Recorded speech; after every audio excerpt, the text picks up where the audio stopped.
నేను చెప్పే ఈ సింపుల్ చిట్కా ఫాలో అయ్యారంటే మీ గ్యాస్ పొయ్యి కొత్త పొయ్యిలాగా తళతళ మెరిసిపోతుంది. గ్యాస్ పొయ్యిని అయితే రోజు క్లీన్ చేసుకుంటాం, ఒక క్లాత్ పెట్టు ఏదైనా స్పాంజ్ పెట్టి. కానీ ఈ స్టాండ్లు ఉంటాయే, వీటిని ఎంత క్లీన్ చేసినా వీటి మీద ఉన్న ఈ నూనె జిడ్డు కూర మరకలు అసలు పోనే పోవు.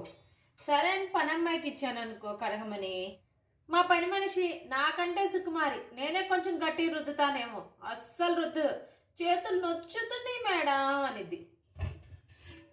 అందుకని ఇలా ఒక పెద్ద బౌల్లో సగానికి నీళ్ళు తీసుకొని, నీళ్ళు బాగా మరగాలి, వేడివేడిగా మసులుతూ ఉండాలి.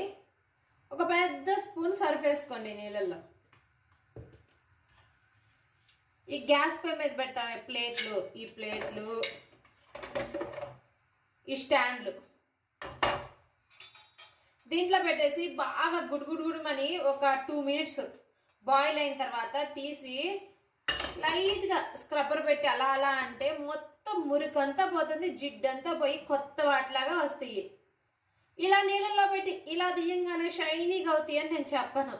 ఏదైనా మనం చేతితో కొంచెం ప్రెస్ చేస్తూ రుద్దందే షైనింగ్ అనేది రానే రాదు. యూట్యూబ్లో వీడియోలు చూసి మీరు మోసపోకండి, మంచిగా చేయి పెట్టి రుద్దుకోండి. ఈ వేడి నీళ్ళలో వేయటం వల్ల ఈ జిడ్డంతా పోయి మనకి క్లీన్ చేయడానికి తేలిగ్గా ఉంటుంది, చాలా తేలిగ్గా ఉంటుంది. ప్లేట్లు చూసారా ఎంత షైనింగ్గా కొత్త అట్లాగా ఎలా తడతలా మెరిసిపోతున్నాయో. మనం ఈ ప్లేట్లని డైలీ క్లీన్ చేసుకుంటూ ఈ స్టాండ్లు కడగలేదనుకో వేస్ట్.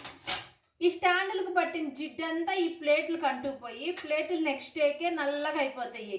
ఈ స్టాండ్ని మంత్లీ వన్స్ అయినా క్లీన్ చేసుకున్నారంటే ప్లేట్లు కూడా షైనీగా ఉంటాయి.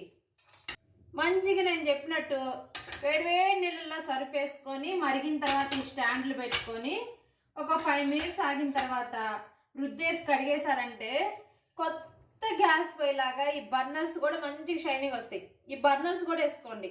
నా బర్నర్స్ నీట్గా ఉన్నాయి, అందుకే నేను వేయలేదు. కొంతమంది బర్నర్స్కి నూనె జిడ్డు అంతా ఉండిద్ది కదా, అలాంటి వాళ్ళు ఈ బర్నర్స్ కూడా ఇలా తీసేసి ఆ నీళ్ళల్లో వేసి క్లీన్ చేసుకొని పెట్టుకోండి, మంట బాగా వస్తుంది.